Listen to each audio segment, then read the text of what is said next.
All right, guys, this one's going to get real boring real quick. Again, case 446, Ingersoll, tractors with Onan engines. Just wanted to put a video out about, I was on a rant last week about, using the frickin' manual or read the frickin' manual or however you want to phrase it. I was told my language was inappropriate last week, so I'm going to try and tone it down a little bit. We'll keep it, wholesome. But just to be honest, I didn't know how these engine manuals worked. I mean, it sounds stupid, right? How does a book work? Well, there's things you need to know about how a book works. Quite frankly, there's sections and how they're laid out and how to find things and where's the troubleshooting. And I just want to find this and why can't I find what I'm looking for? Well, we'll try and figure it out here. So it's going to be pretty brief, but I think I'm going to show you how the hell to use the frickin' manual. Because, there I go. I'm using bad words again. I'll try not to. Guys, I'm in my garage by myself. My kid's asleep. He's been asleep for 4 hours. I'll try and behave, but no promises, all right? All right, here we go. So these manuals, again, on the internet, free to everybody. I don't know how the manufacturers let that happen, but they do. And so they're out there, and well, we've blown well past that copyright shit and all the other things. Oh, see, there you go. Bleep that out. So generally they start out with like a safety precautions, that kind of thing. Again, don't put your head against the flywheel. Don't suck on muffler pipes. Don't drink gasoline. It's all bad for you. Don't do that stuff. If you have to read that in the manual, you probably deserve what you got coming to you. So anyways, then a lot of these manuals, let me back up a little bit.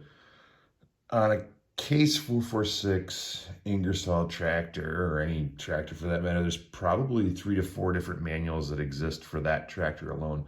One's going to be the operating manual. It's the one you get, for the general dummy behind the wheel. How does the thing start? How to, grease the fittings? How to, the basics of the overall tractor. Then you're going to have some kind of a service manual on the tractor, which is the frame, the transaxle, the entire, assembly. And then you're going to have another manual that's going to be the engine manual. You might have if you're lucky, you won't have it, but a hydrostatic transmission manual, all the components that come together. No tractor manufacturer makes everything. Even John Deere, they don't make the engine, the transaxle, especially, and I should say this, on garden tractors. They're not making all the components. They're buying stuff from Hydro Gear. They're buying stuff from, Kohler. They're taking components and standard components and putting them together.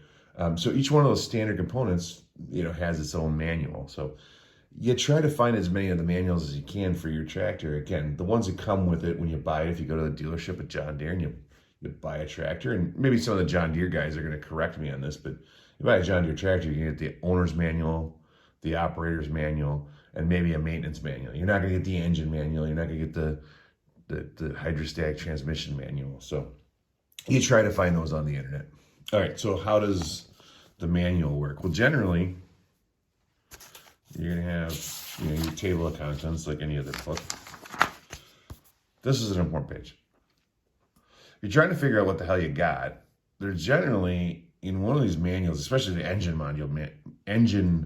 manual, it's going to have some kind of explanation of how everything works in terms of their serial numbers and all that stuff. Model numbers. Read it. It's got some good information. These guys that are really smart that are on the forums, and I've been, interacting with some of these guys that are just brilliant. They know this stuff. They know it by heart. They already got it. Oh, it's a P216 G1 with a 10646. Oh, sorry, 10464. That's my dyslexia kicking in. And a Type A. They know exactly what crankshaft diameter goes in that engine, but you don't. Most of us don't. So figure it out for the manual and read this section. Understand what the serial number on anything, whether it's the tractor itself or the engine, find the manual that explains to you what the serial number means so you know what you have. It's important. Especially on these, on the cases, again, the decks, the attachments, they all have serial numbers too. So, figure it out. Find out what those serial numbers mean. Find out what those model numbers mean. Again, manual is great because it explains it to you. All right, so story time.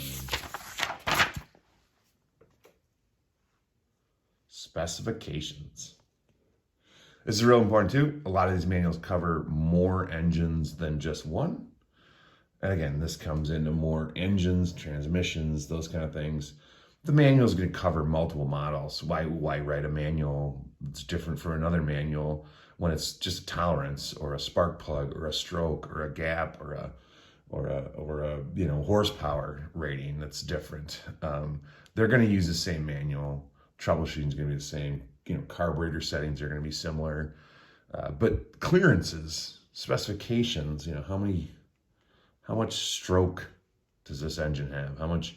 Yeah, so you can tell whether one connecting rod is going to fit another connecting rod. So you can, on here, you could say basically the P18, 218, the 220, and they both have the same displacement.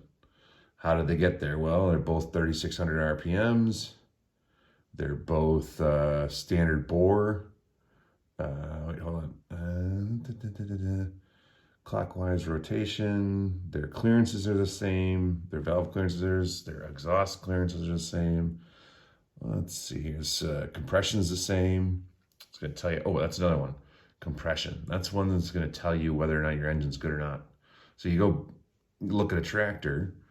Any of these tractors need to have, or with an Onan, need to have a 75 to 115 PSI. How do the guys that buy these tractors know they got a good tractor? They read the manual and they memorized that anything between 75 and 115 PSI it's a good motor. Buy it. What the hell? You got a pretty decent chance of the goddamn thing working. If it can't put out 35 PSI, maybe you want to walk away. Maybe the engine's no good. But again, stroke, bore, those kind of things, they tell you what's interchangeable. Can I put this one on that one?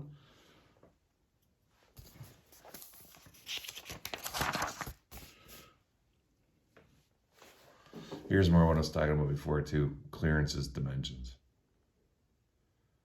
Out around. I'm not going to get into these right now. If I rebuild this engine, I'll get into this. What these all mean and the tools you need to measure this stuff. There's some pretty, you get into machinist type stuff. That's my background, by the way. I'm a machinist. I grew up in a machine shop and went to college to be an industrial engineer and then ended up being a sales guy. So whatever. But knowing how to measure this stuff, it's not easy. It is easy. I shouldn't say that's easy. You can buy all the stuff you need to measure an engine and see whether these clearances are within a thou or half a thou or a tenth, whatever you need to measure, millimeters and inches. You can buy that stuff, but it's learning how to use it. But that stuff's all in here. So if you take your motor apart and you measured a camshaft journal and it doesn't measure 1.9992, well, you're SOL. It's the diameter it should be. End play, that's a good one too. You can put an indicator on something and check the end play of the crankshaft. You can check the end. It's all in the manual. Sorry, I'm diving in too deep. The whole point of this video is just to show you what's in the manual. Again, clearances. Ooh, here's a good section.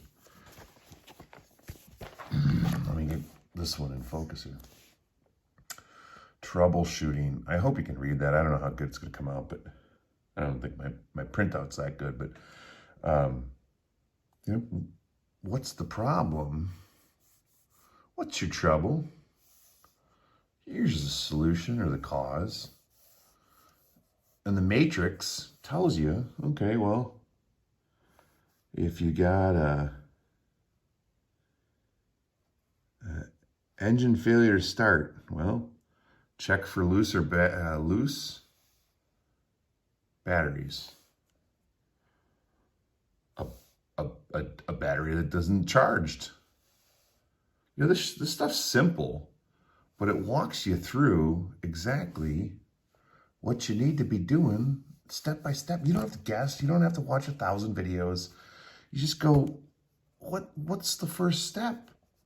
I go here to the matrix. This isn't starting. I go, okay, well, I better check the battery. And any good mechanic will admit to you right off the bat, they dug into something and they didn't check that the battery was good first. You know, they just assumed it was. I mean, it's the simplest thing in the world, right? You just assume the battery's good. Well, you know, like a pilot will tell you, checklists will save your life. You know, checklist, the simplest thing, the thing you forgot about because you didn't drink enough coffee in the morning. It's in the manual. Anyways, this video is getting kind of long. Again, about the manual. I mean, it goes into manuals are oil system, who cares? But it gives you the specs on what oil you should be running at what temperature. It tells you how the breather system works. It tells you how the air filtration works. Especially on this older stuff, it's fun because it's 3 pages. It tells you how to set the governor. I mean, you can watch 30 videos on it. It tells you where the fuel pump is. Carburetor. I mean, everybody thinks the magic fuel machine is it's very confusing. It's very complex, and people tear their machines apart to get to figure out a fuel issue. Carburetors are pretty goddamn simple. I mean, there's a float valve in it. 90% of the problems are in the float valve, and if the float valve and the needle aren't doing their job, the rest of the carburetor doesn't work. And then from there, the carburetor is literally just a bunch of air passages. And if they're not clean and they're not the right size, then they don't work. It'll run, but it doesn't work, right? It doesn't work well. So again, carburetors shouldn't be scary if you read the manual. All right, so going back to the manuals, like different types of manuals. So that was the engine manual for this particular tractor. I downloaded. I put everything for this tractor, every manual I could find for this tractor, I put in one binder. Again, this is just the engine for this tractor. There's an operator's manual. It tells you, less technical information, but it tells you how to start the machine. I mean, that's when do I apply choke? When do I not? Oil filter changes. That's in here. Again, some of the things overlap between one manual and the other, but this is back in the day when people worked on their own stuff. This kind of stuff, how to adjust a carburetor, isn't in manuals today, operator manuals today, because they don't want you messing with it. Emissions rules and all that other stuff. Well, shucks. See, I'm watching my language. Well, your idle screw, your main jet screw, those are like blocked off now. You can't even get to them, in the modern carburetor. But again, troubleshooting as an operator tells you what do I need to check? What do I need to do? Hey, maybe you need to release the clutch. Check the battery. Recharge the battery. Check the fuel tank and fill if necessary. That's one of my favorites. Does the goddamn thing have gas? It's one of my favorites, but it's in there. And again, every good mechanic will tell you a story about having an off day and the thing was just out of gas. If you haven't been wrenching long enough to been caught in that one, then I guess you haven't been wrenching long enough. Or you're smarter than I am. It's just not hard to do. All right, so then we got another operator's manual, just a more modern version of the operator's manual. I love this. I got this off the internet, and some guy had put notes in his manual, and then when the guy who was nice enough to contribute and put his manual online and scan it in for everybody else to use, which is amazing. And thank you to that person. He had his notes in here, what to buy, what part numbers to buy, and all that stuff. So that's cool. Really cool. If you can do that, if you find an old manual at a garage sale on something you have, scan it in, post it, dude. Post it, put it up there. Dude or duet. And then there's just a more modern one. Okay, same operator's manual, just maybe updated. So I put that in. Ooh, here's a good one. Again, we're just on the engines. We haven't even gotten to the tractor itself. This is the parts catalog. So a lot of the, even the service manuals don't tell you how things go together. You're left to the parts manual. It'll even, the service manual will reference the parts manual, and it'll tell you, they'll give you exploded view of the every part of the engine. Well, you think, well, that's just the engine, right? How many more parts can there be? Well, there's several different engines covered in this manual. It'll show you the crankshaft. I mean, it gives you, and a lot of times it'll give you the part number, and then it'll give you a description. So like a bolt, like this is a key. So this is a square key. It's number 7, I think. Yeah, number 7. It's a square key. It's 3/8 by 3/8 by 2.5 inches long. So you can go to Menards. You don't have to figure out where to get this part. You can just go get a 3/8 square key stock from Menards, or I'm sorry, Fleet Farm or Tractor Supply or whatever is local to you. Cut it to 2.5 inches, and that's going to replace number 7. A lot of times, if it's a good one, they'll give you the bearing diameters too, and you can just the ID and the OD bearing diameters. That's really useful. Hardware, I mean bolts. Let's see if we can find some bolts in here. Another key. Number 2 is a second. It's a special. Never mind. But this washer, it's a 7/16 washer. So I mean, you can literally. You don't have to figure it out when you're tearing your tractor apart and you strip a screw, you lose a washer. Just look at the parts manual and say, okay, put a list together, and I need buy it by the pound. I mean, you buy 7/16 flat washers by the pound, at any Tractor Supply or Fleet Farm or anything. Number 27. Number 27. It's a screw lock head. It's a 1/4-20 screw. It's a 1/2 inch long. I mean, 1/4-20 screws by 1/2 inch long are, pennies on the dollar. Don't go looking for part number 8210015. Don't. Just buy a bolt. Grade 8 or better. Don't buy grade 5 in my opinion. But anyways, so that's I mean, these are some of the most useful. If you can get the parts manual on your tractor or on your engine or anything, they're going to tell you how things go together, even more than the service manual. So, okay, so then where are we at here? There was one more thing in here I want to show you, and I might have skipped over it. I might have to go back to it. Sheet metal. How does the sheet metal go back? I mean, guys, screws and everything, it's all there. Let's see here. There's one last thing I wanted you to look. Wiring harnesses, my favorite.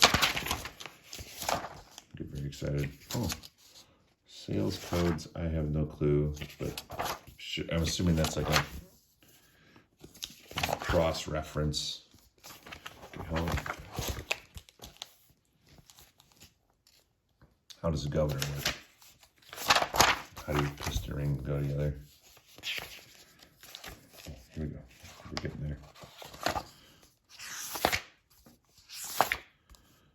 Service bulletins. Again, the Case Ingersoll website, like the forum, to the best. This is where all this came from. Again, this is not just for the Case Ingersoll guys. This is for anybody who's just getting into this stuff. Some of you guys didn't have dads that taught you how to work on tractors, and you're interested in it. Well, this is why I'm talking about it, right? So, there's service bulletins out here to tell you that other mechanics have made a mistake, and they try to explain it a little better than they did in the original manual. So, let me get to that.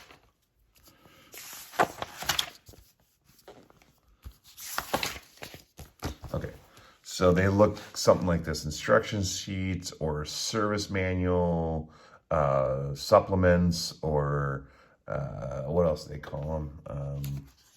I mean, they're almost like recall sheets. It's all in there. Find those too if you can. Find them. They're on the interwebs.